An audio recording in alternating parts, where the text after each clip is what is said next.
Welcome back.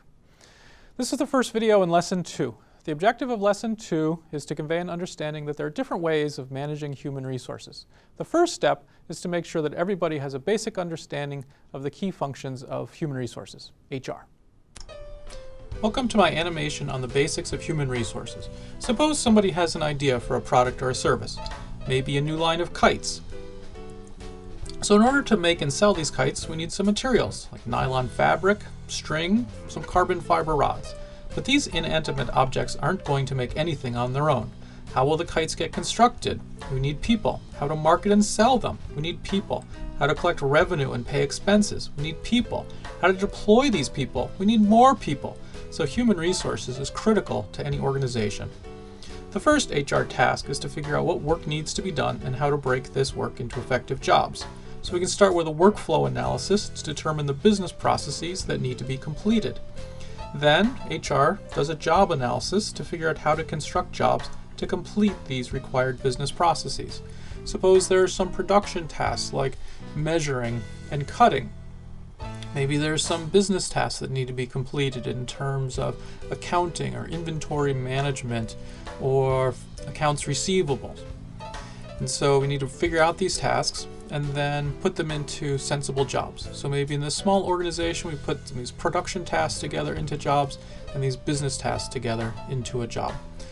But now we need people for these jobs. So the next HR function is recruitment and selection. You need to advertise these jobs, get job applicants, interview the applicants, figure out who has the skills and the aptitude for these jobs and who's going to be a good fit with the organization. Once employees are hired, then you need an orientation program to onboard them, integrate them into the team, make sure they're fitting into the organization and they know what their tasks are and how to get things done in an appropriate way, consistent with the organization's values. Once people are part of the team, their performance needs to be managed. So you need to evaluate and assess what they're contributing, give them direction.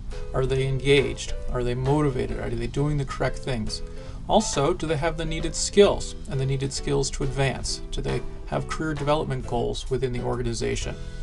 So another key HR task is training and development. Employees need to be trained. This can take all different kinds. Wait a minute, not that kind of training. Yes, this kind of training. Employees can be trained in different ways: formal classroom type training, informal on-the-job training. Employees also need to be paid, rewarded, provided with benefits. So some of this might seem functional in terms of making sure people get a paycheck, but of course it's a lot more complicated than that, thinking about how money might provide an incentive, but also don't limit your thinking to rewards only being monetary. There's a number of reward and recognition programs that HR can lead in an organization. Do all of this successfully, and this idea or dream can be a reality, and you can create good products and services that the market will value. Now, there's also some specialized HR roles that also take place in organizations. You need to pay attention to health and safety, make sure that employees have the appropriate tools and safety practices, make sure it's a healthy work environment, which includes stress as well as physical threats to safety and health. Also need to manage diversity, make sure that diverse individuals are being recruited and managed and your organization is free of discrimination. Sometimes employees might choose to unionize, so labor relations is another important function of human resources. And there's also human resources information system, using data and metrics to try to guide the organization. But HR doesn't stop here. It should continue to reassess how business is done, how jobs are structured, what's the nature of tasks within the organization. Looking at this is called organizational development. And so the cycle of human resources continues through making sure you have correct individuals who are motivated, engaged, and their performance is managed correctly, and they're rewarded and compensated in appropriate ways. Now you should have a basic understanding of the key HR tasks in any organization. And this should reinforce the conclusions from the previous video that managing human resources is important, strategic, complex, challenging, and anything but boring.